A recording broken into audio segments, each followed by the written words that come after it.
नमस्कार दोस्तों, be alert में आपका बहुत बहुत स्वागत है। मैं हूं आपका दोस्त केतन क्रिश्चियन। आज हम बात करेंगे एक नए रिलीजियन के बारे में जो क्रिस्लाम के नाम से जाना जाता है। क्रिस्लाम क्रिश्चियन और इस्लाम का कॉम्बिनेशन है। इन दोनों को मिलाकर ये एक नया मजहब बनाया गया है। क्रिश्चियंस और मुस्लिम्स दोनों एक ही खुदा यानी सिंगल गॉड को मानते हैं। इन दोनों धर्मों में बहुत सारे खुदा नहीं होते। कुछ लोग मानते हैं कि बाइबल और कुरान में कई बातें एक ही है। क्रिश्चियंस यीशु मसीह के आने की राह देख रहे हैं और कुरान में भी ईसा मसीह के आने का जिक्र किया गया है। दोनों धर्मों में विश्वास रखने वाले लोगों ने एक नया धर्म बना दिया है जो क्रिस्लाम के नाम से जाना जाता है। हम में से ज्यादातर लोगों ने इसके बारे में पहले नहीं सुना होगा। मैंने भी अभी इसके बारे में जाना है। मैंने थोड़ी बहुत रिसर्च की और मुझे ये लगा कि ये बात आपके साथ शेयर करनी चाहिए। इस्लाम कोई नया धर्म नहीं है। साल 1970 में नाइजीरिया के लागोस में पहली बार ये मूवमेंट चली थी। गिने चुने लोगों ने इसकी शुरुआत की थी। नाइजीरिया में मुस्लिम कम्युनिटी की संख्या सबसे ज्यादा है। दूसरे नंबर पर क्रिश्चियंस आते हैं। लागोस में योरूबा कम्युनिटी के लोगों ने साल 1976 में Islam movement the love of god mission के नाम से शुरू किया था। नाइजीरिया के लागोस में से ये मूवमेंट धीरे धीरे पूरी दुनिया में फैलने लगा और चौंकाने वाली बात तो ये है, इसे वेटिकन पोप प्रमोट कर रहा है। अमेरिकन पास्टर रिचर्ड वॉरेन, जो कि पास्टर रिक वॉरेन के नाम से जाने जाते हैं, उन्होंने क्रिस्लाम को सबसे पहले अमेरिका सहित वेस्टर्न कंट्रीज में प्रमोट किया। रिक वॉरेन का कहना है कि बाइबल का खुदा और अल्लाह दोनों एक ही है। क्रिश्चियंस और मुस्लिम्स दोनों एक ही खुदा की वर्शिप करते हैं। पास्टर रिक वॉरेन ने अपना चर्च मुस्लिम के साथ बांटने की भी तैयारी दिखाई थी, यानी उनके चर्च में बाइबल के साथ साथ कुरान की बातें भी की जाएगी। क्रिश्चियंस को कुरान और मुस्लिम को बाइबल पढ़ाया जाएगा। पोप फ्रांसिस ने भी उसे सपोर्ट किया है और कहा है कि क्रिश्चियंस और मुस्लिम्स एक ही खुदा पर यकीन करते हैं। दोनों को एक होकर रहना चाहिए। पोप फ्रांसिस पहले से ही दुनिया के रिलीजन को एक मंच पर लाना चाहते हैं। कहा जाता है कि पोप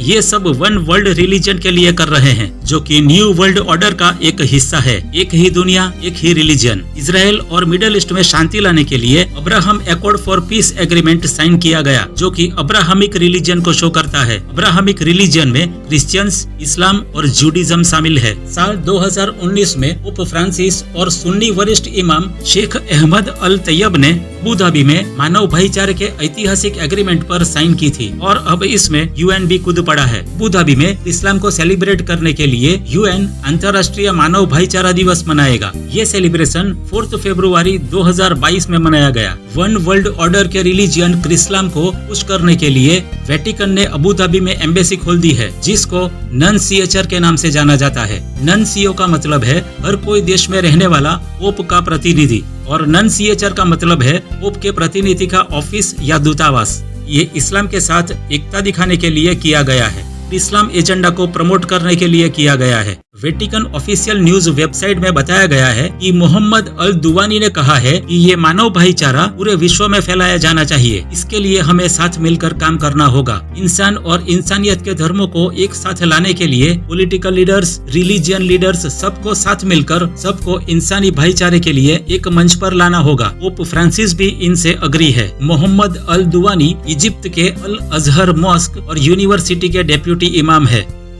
ये सब सुनने में बहुत अच्छा और खूबसूरत लगता है, मगर सब धर्मों को एक मंच पर लाना क्यों चाहते हैं? ये लोग दूसरे तीसरे धर्म को जोड़कर एक मानव धर्म क्यों बनाना चाहते हैं? सबके धर्म अलग अलग है, सबकी बिलीव सिस्टम अलग अलग है, सब अलग अलग खुदा की वर्शिप करते हैं, सबके रिलीजियस गोल्स अलग अलग हैं। ये लोग वन वर्ल्ड रिलीजन के लिए ये सब कर रहे हैं। कैथोलिक वेबसाइट पर कहा गया है कि धार्मिक भाईचारे का बीज जब भी इंसान छोटा बच्चा होता है तभी बो देने चाहिए, ताकि जब वो बड़ा होगा तब उसकी सोच बदल जाएगी। वो क्रिस्लाम जैसे धर्म पर कोई सवाल किए बिना विश्वास करने लगेगा। इन शैतान के पुजारियों का कहना है कि सब धर्म के लोग साथ मिलकर एक फैमिली की तरह रहे। अगर आप रिलीजियस नहीं हो तो ये सब आपको बहुत जेन्युइन लगेगा, बहुत अच्छा लगेगा, लेकिन अगर आप रिलीजियस हो तो आप इनके मंसूबे जान जाएंगे। ये लोग धर्म या मजहब को मिटाना चाहते हैं और एथीइज्म लाना चाहते हैं, नास्तिकतावाद लाना चाहते हैं। लेकिन अगर आप क्रिश्चियन या मुस्लिम हो तो आप जानते हो कि खुदा का एक ही मार्ग है जो हमें स्वर्ग की ओर ले जाता है और दूसरा मार्ग शैतान का है जो हमें नर्क की ओर ले जाता है। देखिए, ये है क्रिस्लाम का लोगो जो कि 2 कलरों में बना हुआ है। व्हाइट और ग्रीन। व्हाइट क्रिश्चियनिटी का कलर है और ग्रीन इस्लाम का कलर है। इसका मतलब है कि इस्लाम को मानने वाले अगर क्रिश्चियन है तो वो सेम टाइम मुस्लिम भी है, और अगर वो मुस्लिम है तो वो सेम टाइम क्रिश्चियन भी है, यानी एक ही वक्त में क्रिश्चियन और मुस्लिम दोनों है। लेकिन क्रिश्चियन होने के नाते मैं ये कहना चाहूंगा कि क्रिश्चियनिटी कभी इस्लाम के साथ मिक्स नहीं की जा सकती, क्योंकि यीशु ही मसीह है। Jesus is the Christ. यीशु ही खुदा का बेटा है। यीशु को सलीब पर चढ़ाया गया और वो मर गया, और सबसे इम्पोर्टेंट बात, यीशु उसके मर जाने के तीसरे दिन जी उठा। इसीलिए यीशु जिंदा खुदा है, और इस बात को इस्लाम नहीं मानता। यही वजह है कि क्रिश्चियनिटी को इस्लाम के साथ जोड़ा नहीं जा सकता, क्योंकि यीशु मसीह जिंदा है। इसीलिए बाइबल के वचन सत्य और जिंदा है। जॉन 14 और 6 में लिखा है, यीशु ने उससे कहा, मार्ग और सत्य और जीवन मैं ही हूँ। इस्लाम में यीशु को एक नबी माना गया है, प्रोफेट माना गया है। मुसलमान यीशु को खुदा नहीं मानते, इसीलिए क्रिश्चियनिटी और इस्लाम में कोई कनेक्शन नहीं है। इस्लाम में ईसा यानी यीशु का जिक्र किया गया है, इसीलिए मुस्लिम यीशु को मानते हैं कि वो आने वाला है। ब्रायन मैक्लोरेन, जो कि एक अमेरिकन पास्टर, ऑथर और स्पीकर है, उन्होंने अपनी किताब the secret message of Jesus में बताया है कि सभी मुसलमान यीशु को एक महान नबी मानते हैं। सब साथ मिलकर यीशु के मैसेज का पुनर्मूल्यांकन करके जरूरी धार्मिक संवाद के लिए एक मिला जुला आधार प्रदान कर सकते हैं। यीशु का ये पुनर्मूल्यांकन ईसाई धर्म के साथ कई धर्मों को बचाने का हमारा एकमात्र तरीका हो सकता है। इसका मतलब है, अगर क्रिश्चियनिटी को बचाना है और दूसरे धर्मों को बचाना है तो सबको एक साथ एक मंच पर आना होगा। वो ही आसान तरीका है, क्योंकि मुस्लिम्स यीशु में विश्वास रखते हैं। एक और ऑथर है जिसका नाम है टोनी कंपोलो। इनका कहना है कि जब हम मुस्लिम फकीरों को सुनते हैं, जब वो यीशु और यीशु के प्रति इनके लगाव के बारे में बात करते हैं, तब मुझे कहना चाहिए कि ये लोग बहुत सारे ईसाई से ज्यादा न्यू टेस्टामेंट क्रिश्चियनिटी के बहुत करीब है। तो क्या हम ये समझ लें कि मुसलमानों का यीशु और हमारा यीशु एक है? आइए जानने की कोशिश करते हैं कि मुस्लिम यीशु कौन है। मुसलमानों को ये नहीं मालूम कि वो कौन सी दिशा में जा रहे हैं। मुस्लिम मानते हैं कि कुरान अल्लाह का वचन है। कुरान इनका पवित्र धर्म ग्रंथ है।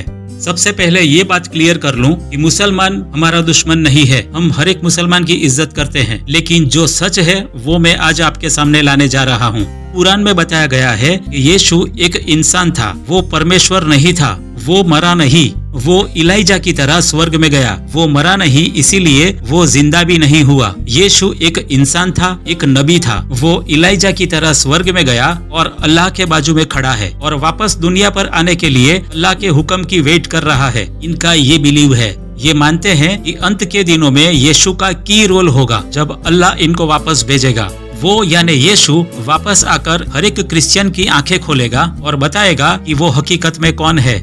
यही है मुस्लिम यीशु। इस्लामिक एस्कटालॉजी के मुताबिक इतिहास के अंत के लिए 3 बड़ी साइन है और हर एक साइन में एक आदमी है। आइए जानते हैं ये 3 आदमी कौन है। पहला आदमी या पहला इंसान जो अंत के दिनों में आएगा वो है मेहदी, जिसको 12वां इमाम भी कहा जाता है। ये लोग मेहदी के आने की वेट कर रहे हैं। वो आएगा और हर एक को इस्लाम में कन्वर्ट करेगा, और जो कन्वर्ट नहीं होगा उसका कत्ल कर देगा। वो हमेशा के लिए दुनिया पर इस्लाम का राज्य स्थापन करेगा। मेहदी या 12वां इमाम एक मार्गदर्शक होगा, एक उद्धारकर्ता होगा। दुनिया को उसे फॉलो करना ही होगा, वरना वो हर एक इस्लाम के दुश्मनों का खात्मा करेगा। इनके मुताबिक वो आएगा और अपना पवित्र युद्ध लड़ेगा। आपके पास कोई रास्ता नहीं बचेगा। आप कन्वर्ट हो जाओ या मेहदी के हाथों कत्ल हो जाओ। उसकी एक फौज होगी जो सब देशों में जाएगी और अनबिलीवर्स का कत्ल करेगी। वो आर्मी का फ्लैग काले कलर का होगा और काला फ्लैग एक ही भाषा समझेगा, कत्ल की भाषा। अगर आज की तारीख में देखें तो ईरानियन आर्मी का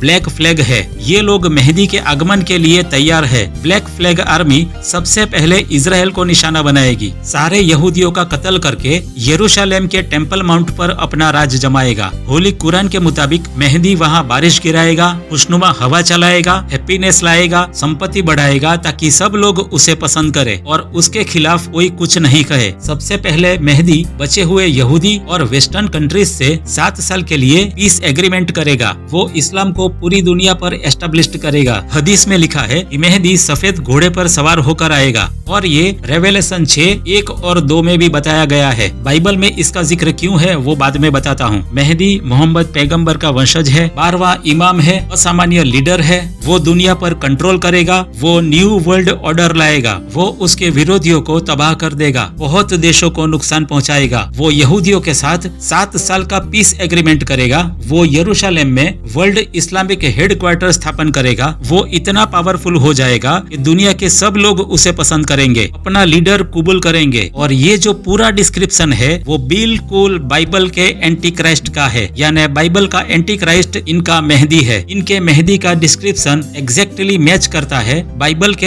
एंटी क्राइस्ट से। रेवलेशन 13 में बताया गया बीस्ट, अगर आप रेवलेशन 13 का स्टडी करेंगे तो ये मेहदी के साथ परफेक्टली मैच हो जाएगा। बाइबल का एंटी क्राइस्ट इस्लाम का उद्धार करता है।